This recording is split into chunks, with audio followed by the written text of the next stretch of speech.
Bioshock Infinite is just one of those games. A game that you will remember for a lifetime. Something that sets the bar high for any future games to come. Hey guys, what is going on? It is Minituff, and welcome to my full review of Bioshock Infinite. And today I plan on giving you my full in-depth review, and what I mean is I'm going to be talking about the good and the bad of this game. I've seen a lot of reviews where they're like, this is the best game ever, the gameplay is good, the story is good, everything is good, and that's that, we're done, video over, 10 out of 10, or whatever you see. I'm going to be giving you my full in-depth review covering both the good and the bad. Before we start, if you're going to be buying this game, then I would recommend getting it on the PC, just because the graphics are better and you can customize the controls more to your liking. And I will talk about the controls later down the game, but if you don't have an adequate gaming PC, then this game is available for Xbox 360, PS3, and I've heard rumors about a release for Mac, but I can't guarantee that 100% guys. So with that out of the way, let's go ahead and get started. Bioshock Infinite takes place in the early 1900s, 1912 to be exact. And you'll be playing in the beautiful city of Columbia. This is a floating city located off the coast of Maine, and you may be asking yourself, how is there a floating city in the early 1900s? We don't have floating cities now. Well, I'll get into that later, but when you first start playing the game, you'll notice that it looks different to your eyes, and this is called the art style, and this is something that took me a long time to get used to, but now I'm completely in love with the art style, and I expect it from other games. I'll play some other game and it doesn't look like this. I'm like, what? It looks so different, but you'll get used to it over time, don't worry. It looks weird at first, but you'll end up getting used to it. Now, don't get the art style confused with the graphics. Bioshock Infinite does run off Unreal Engine 3, which does produce some pretty stunning visuals. It's nothing like revolutionary or amazing that will like blow your mind away, but the graphics are definitely good, especially on the PC version. But if you combine the graphics with the art style, the result is an amazing looking game. The game has many unique level locations, none of which ever felt copy and pasted. I hate it when games just copy and paste the same levels and then change up a few little tweaks here and there, and then they're like, boom, there you go, it's a new level. All of the locations in this game felt very different, and when you first start playing the game, you will notice that very soon, that the locations are very different, and which is to be expected out of a 15 gigabyte game for the PC version at least. And you know, each place was new. I never felt that I was in the same location twice, unless it was supposed to be like that, of course. I felt that the world accurately represented the 1900s, and this doesn't include the floating city and advanced technology, guys, really, come on. I'm not stupid or anything, but I'm talking about the architecture and the atmosphere and the propaganda around the city. The way that, you know, guys can just sit out there smoking in public, and it's kind of just, it's okay. It's not frowned upon like it is in our times, and just the way the entire world works. It's very fleshed out, from the locations to the way everything just fits together. It all just made sense. There were no loose ends that didn't just fit in the world. The world is very immersive and feels really alive. It's like a living city. But one thing I would like to point out is that the characters, or NPCs, whatever you want to call them, do only have one simple action to do. Whether it be stare at a statue, splash some water on each other, or just talk around, it's well executed, but I do wish the NPCs just did more than one action, where they only had one thing to perform, you know, and they kind of just, when they finished that action, they kind of just repeated in, you know, a certain way. I mean, it looked very good, and, you know, taking the city in from a glance looks very nice, but when you get closer in and you start to pick out the little snippets here and there, in the characters aspect, then that's something I do wish they updated the characters to have more than one action. Now, don't get me wrong, guys, the city is amazing. It's one of the best cities I've played in a game in a long time. It's a very good city. I'm just pointing out a little bit of things here and there that I would like them to update, change, or fix, and that's what I said. I would be pointing out the good and the bad, even if it's something that people wouldn't consider bad. It's just something that I would like to see more of, or changed, or whatever in that aspect. But the city, amazing. Because the game is so accurate to its time period, to an extent, there is a heavy sense of racism in the world of Columbia. You will quickly find out that the people are racist against the Irish and blacks. And I don't support racism in any way, but I'm just pointing it out there, guys. And you will notice that there are segregated bathrooms, or some racial groups are only doing the dirty work, and the city just doesn't treat everyone entirely equal. And I do give props to the developers for not being afraid to touch on a heavy subject just like racism. And there are other topics that are very, heavy in the game, and I was pretty impressed. They were talking about these things, even though like I don't support racism. I'm saying that they weren't really afraid to touch on a subject like this, and I think that's pretty cool. So take a look and see what it's like in the world of Colombia. Is that not the prettiest young white girl in all of Colombia? All right then. The winner is number 77. Oh, what do you know? Over here, he's the winner! Number 77, come and claim your prize. First round.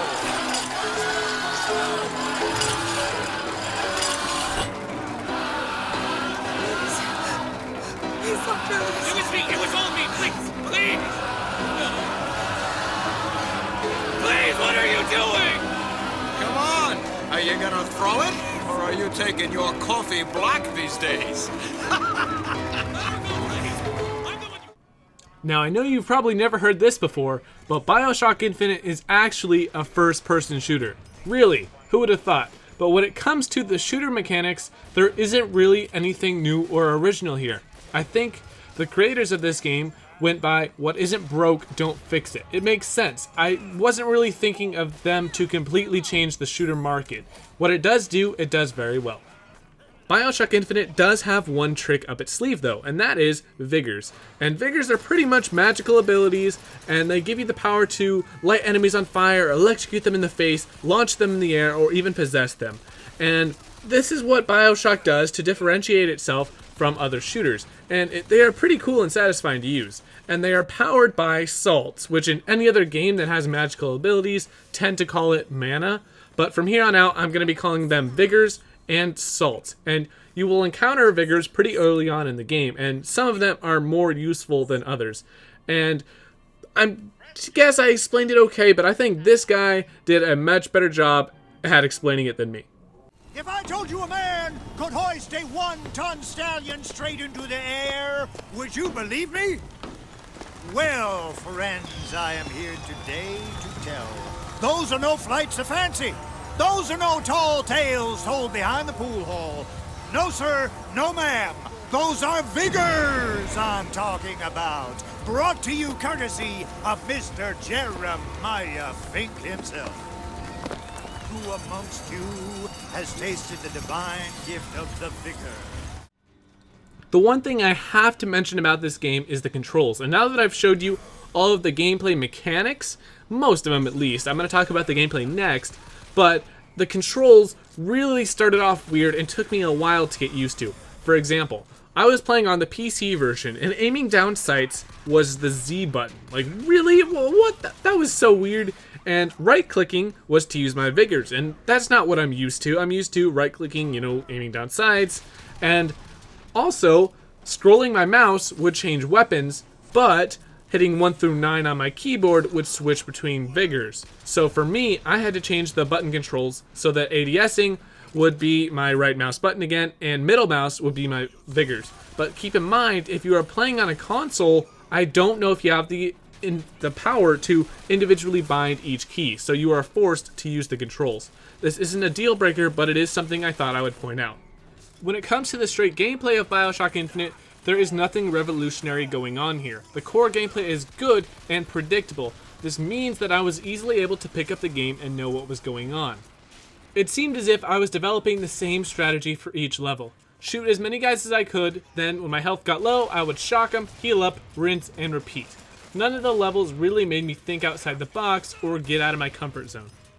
There are a variety of different vending machines found throughout the world, each one with a different purpose. One will let you purchase ammo, health, and salts, and one lets you purchase weapon upgrades, and another is for vigor upgrades. The problem is that no vending machine would let you buy weapons, and you can only carry 2 weapons in the game. So what this does is it forces you to get the 2 best weapons in the game and stick with them. And the only way you can change your weapon is if you find it off of a dead enemy. Otherwise, there's no way to acquire weapons. So you have to find your weapons on the ground or like mounted on the wall or something. You have to find your weapons otherwise than purchasing them. And the thing is about the vending machines is they are on almost every level except for the hardest 2. You're very unprepared for the last 2 levels, so stock up on ammo and stuff while you can before you get to them.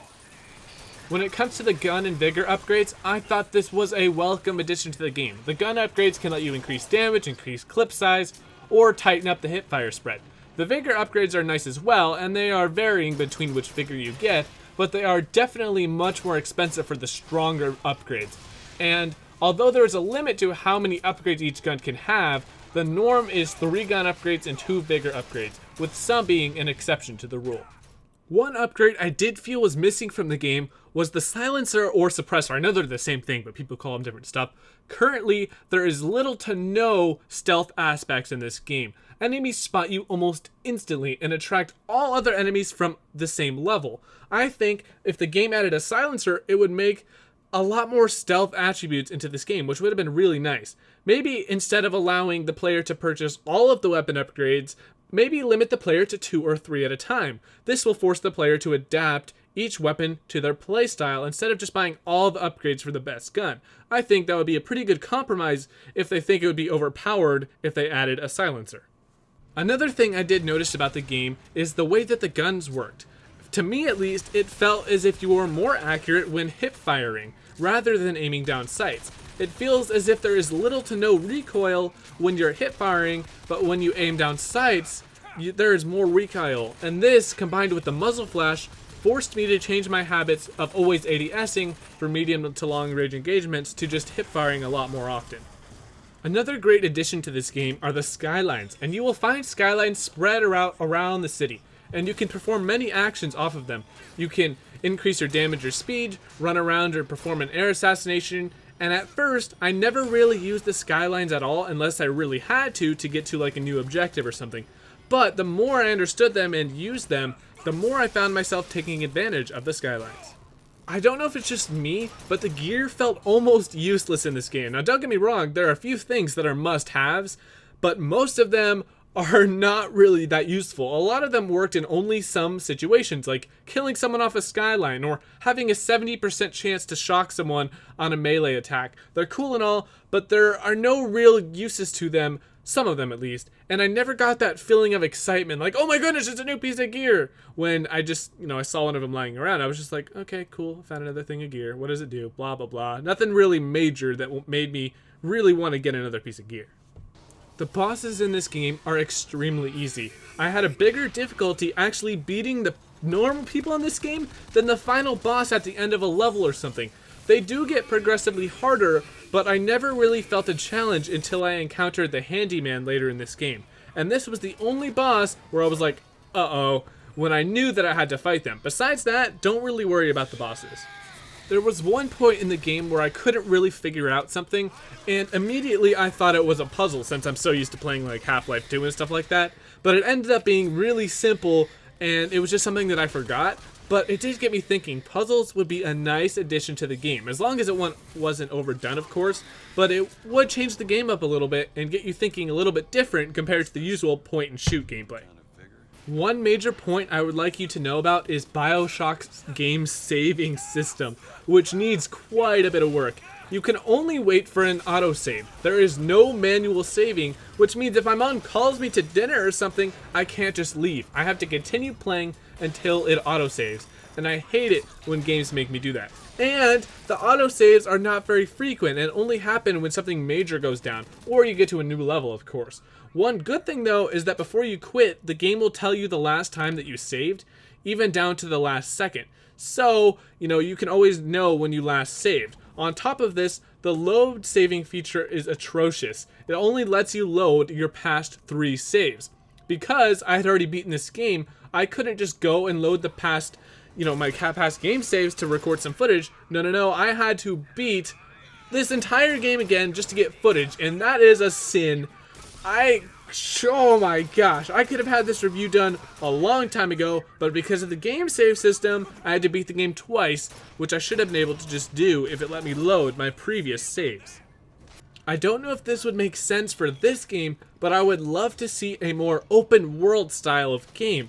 Not maybe a full-scale open world like Far Cry or Skyrim, but it would have been cool to go back to places you have already been to without having to completely backtrack or load a previous save. I know it would be hard to implement, but in terms of making it work with the story and all, but it would have been really cool. And I know it seems really hard and the story is very linear like that, but it would make the game so much more open to everything and you could just go around doing all this cool stuff. It would be a really cool addition to the game. When it comes to the story of Bioshock Infinite, I will start off by saying that this is a standalone game, meaning that you don't have to have played the other Bioshocks before you start this one. The story is separate from the other games, so if this is your first Bioshock game, just like it is for me, then go right ahead. When you first start playing this game, you'll be totally lost with the story, and there are so many things that are relevant that you may not think are even important, and the story is very complex, but this is how the game is supposed to be. You will connect all of the dots later. Also, at the beginning, I was a little weirded out, and I thought the game was completely different than it actually turned out to be. But don't worry, you will catch on soon. And you will not be instantly thrown into the action of this game. This isn't something that bothered me, but if you do have a short attention span, then you're going to have to grind it out until the action starts. I will point out that at the beginning and end of this game are the two most important parts as far as the story is concerned. So instead of shooting people in the face, you are working on soaking up the story. Soon after beginning the game, you will find out that Columbia is not what it seems. It may be pretty and beautiful on the outside, but once you get deeper and deeper into the city, you will see otherwise. The Founding Fathers are nearly worshipped, although Columbia seceded from the United States, which is something that confuses me still to this day. The world is filled with propaganda in order to get people to support certain causes or leaders. Voxophones can be found throughout the city which play back certain audio recordings of some people. These help you get a better grasp of the story. You do have to bit of scraping around to find them. While some of them are in plain sight, many are hidden off the main story path. So you'll have to do a bit of searching to find them, but they do give you good information about the story. The story is the reason you will be buying this game. In my opinion, it is the best single-player story I have ever played to date. And I am trying my best not to spoil the story for you, but if I told you the story in this video, I'm sure you would agree that the story is awesome if you fully understand it. I actually cared what I was fighting for, unlike many other games I have played.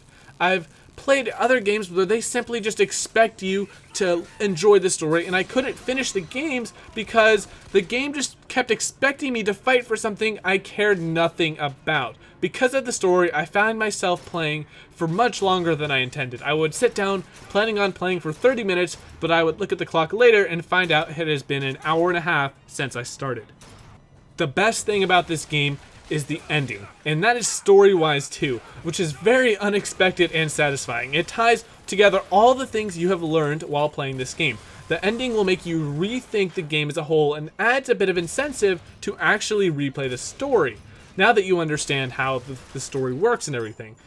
I feel like you learn about 30% of the story at the beginning of the game, another 40% at the end, and only 30% through the entire middle of the game. This sort of gives you the idea that the story is stretched out through the middle parts.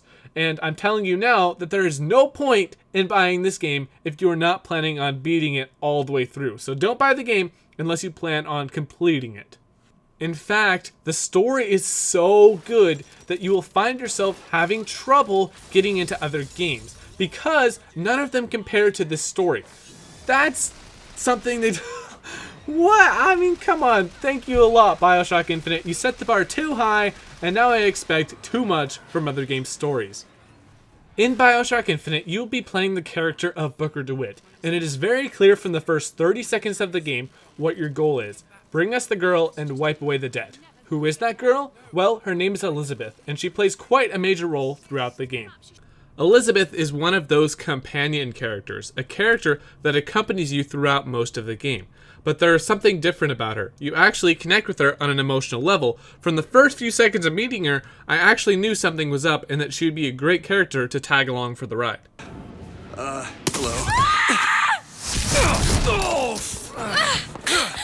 Hey! Knock it off! Stop it! Will you stop it? Not here to hurt you. Who are you? My name is DeWitt. I'm a friend. I come to get you out of Get here. away!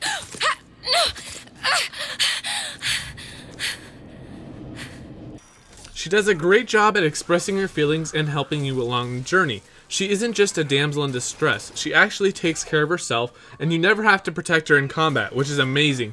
And I would have hated this game if it was all about protecting Elizabeth, but no, she actually helps you. She can find money, ammo, and salts, and will throw them at you in times of need. And as the levels got harder, I found myself relying on Elizabeth more and more, although this can be abused to some extent. I felt like anytime I approached a vending machine, there was like a 70% chance of her finding some money, or anytime I was really low on ammo, she would usually throw me some more. It's a really good idea, but I just would have liked it to be a little bit more random and more realistic in that aspect. Because I cared so much about Elizabeth, I actually cared if something bad happened to her. In many other games, if a character died, I was just like, whatever, I never really cared about them anyway. But Elizabeth is different. I can easily relate her to the Alex character in the Half-Life series. Yeah, she is that good. Elizabeth does have some characteristics of realism, which is to be expected because she's with you throughout nearly the entire game. She can lean against walls, sit down on benches, and reacts when you point a gun at her, which I thought was great. At first I was blown away when she actually interacted with the environment, but as the game goes on you get used to it. She does feel realistic, but it's not totally there yet. I felt that Elizabeth's voice acting was superb. This moment in the game was when I realized that Elizabeth was going to be a great character throughout the game. Miss Elizabeth. Hello. Oh, this is wonderful. Oh, come dance with me, Mr. Twin. I don't dance. Come on, let's go. Why? What could be better than this? How about Paris? Paris? I don't understand. How could we get there? That's where that airship's going, but if you want to stay and dance, we can... No, let's go. Come on, let's go. Come on, let's go right now. Bioshock Infinite is a great game. Although it doesn't bring anything entirely new to the table gameplay-wise, what it does do, it does very well. But the story is one of the best I have ever played in a video game ever. It is so good that it can match modern movies released to date. I didn't know what I was getting into when I started this game, but I am glad I did, and I would recommend it to anyone who likes good games. That is why, for my final verdict, I am going to give Bioshock Infinite a strong 9.5 out of 10. An amazing game, and is a must-buy in my book. Thank you guys so much for watching this video, and if you enjoyed it, it would be awesome if you could leave a rating below. A lot of work went into this video, probably the most I've done in a video in a long time. So if you would mind leaving a rating, that would be cool. And I will see you guys in the next video. Make sure you subscribe for more videos awesomeness. Yeah, peace out, guys.